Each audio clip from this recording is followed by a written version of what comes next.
नमस्कार दोस्तों, जय हिंद, जय भारत। आज मैं दक्षिण भारत के एक और राजवंश की चर्चा करूंगा, चालुक्य राजवंश की। चालुक्य राजवंश में दो राजवंश फेमस हैं, बादामी के चालुक्य और कल्याणी के चालुक्य। इसमें बादामी के जो चालुक्य हैं ये ज्यादा प्रसिद्ध हैं। और चालुक्य राजवंश प्राचीन भारत का एक प्रसिद्ध राजवंश है, दक्षिण भारत का। इनकी राजधानी बादामी या वातापी थी और अपने विस्तार के समय 7वीं सदी और वर्तमान समय के संपूर्ण जो कर्नाटक है, पश्चिमी महाराष्ट्र है, दक्षिण मध्य प्रदेश तक और तटीय दक्षिण गुजरात तक और कुछ हिस्सा आपका पश्चिम वाला आंध्र प्रदेश का, ये मिलके जो चालुक्य राजवंश के अधीन था। और 6वीं शताब्दी से लगभग 8वीं शताब्दी तक, 543 से लेके और 753 ईस्वी तक ये साम्राज्य अपने चरम पर था। चालुक्य राजवंश कई शाखाओं में विभक्त था और मान्यता है ऐसी, हम मानते हैं ऐसा कि चालुक्य वंश के ही समरूप थे। वे इस रूढ़ी में ही विश्वास करते थे। परिवार का जो मुखिया था वो ऐसा माना जाता है कि ब्रह्मा की हथेली से उत्पन्न हुआ था। और किंवदंती है ये ऐसी कि चालुक्यों का जो मूल जो स्थान था वो अयोध्या माना जाता है, ऐसा माना जाता है कुछ जगह। लेकिन सब ये किंवदंतियां हैं, इस पे कोई ठोस प्रमाण नहीं है इसके।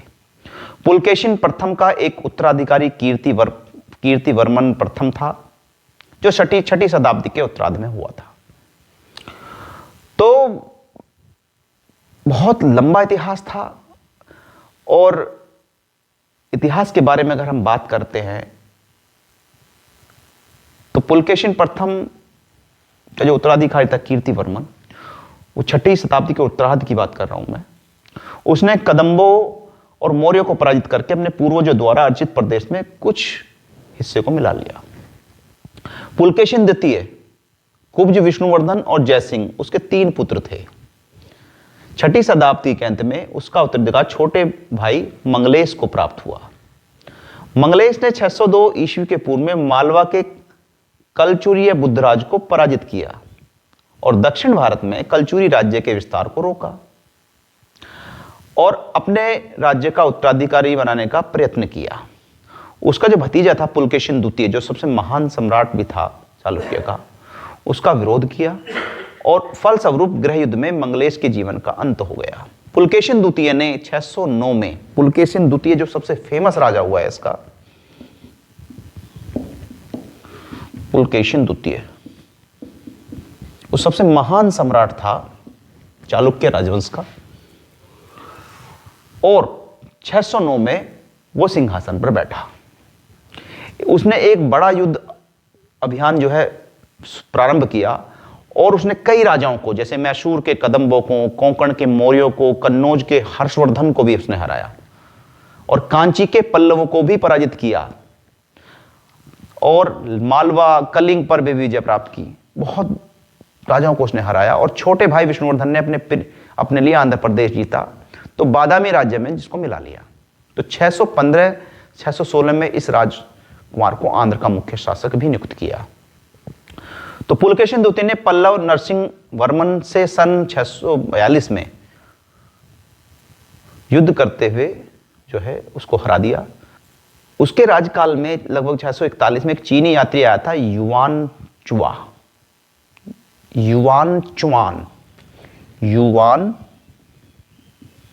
चुआन। ये पुलकेशिन द्वितीय के टाइम में आया था और उसने राज्य का भ्रमण किया और उसने बताई कि स्थिति कैसी है। पुलकेशिन द्वितीय की मृत्यु जो है वो हो गई 642 में, उसे हरा दिया गया और 13 वर्ष तक दक्षिण का जो प्रांत पल्लव के अधीन रहा। फिर 655 में उसके बेटे विक्रमादित्य प्रथम ने पल्लवों को हराकर अपना राज्य पुनः प्राप्त किया। तो कहने का मतलब है नरसिंह ने उसको हराकर 642 में उनको हराया और उसमें वो वीर गति को प्राप्त हुए। तो नरसिंह वर्मन ने 642 में हराया था पुलकेशिन द्वितीय को। फिर उसके पुत्र बेटा जो था विक्रमादित्य प्रथम, उसने वापस अपना राज्य लिया और धीरे धीरे अपना राज्य को इकट्ठा करने का उसने प्रयास किया। फिर उसके बाद उसके अन्य राजवंश, अन्य जो वंशज थे, विक्रमादित्य द्वितीय जिसकी राजधानी कांची थी पल्लवों की, जो उसने चालुक्य मतलब उसको और आगे बढ़ाने का काम किया और उसका विस्तार किया।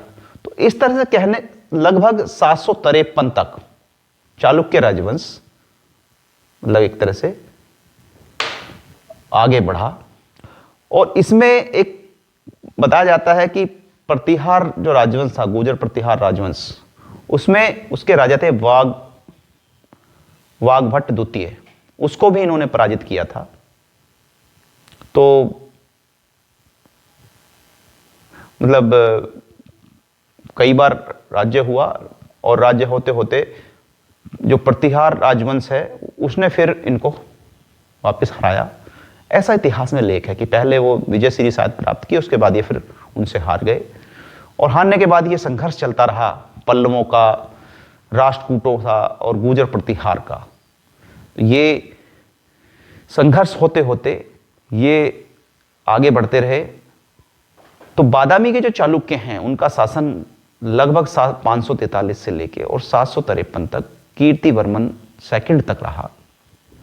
और कल्याणी के चालुक्यों का भी इसके साथ कुछ शासन मिलता है। युवांचा ने भी लिखा है कि वहाँ की मिट्टी बहुत अच्छी थी, जो क्षेत्र था, और बहुत अच्छी फसल उससे मिलती थी। महाराष्ट्र के निवासियों ने जो है बहुत उनको बड़ा एक तरह से उत्साही बताया गया है, युद्ध में वे निपुण थे, पारंगत थे, ऐसा बताया गया है।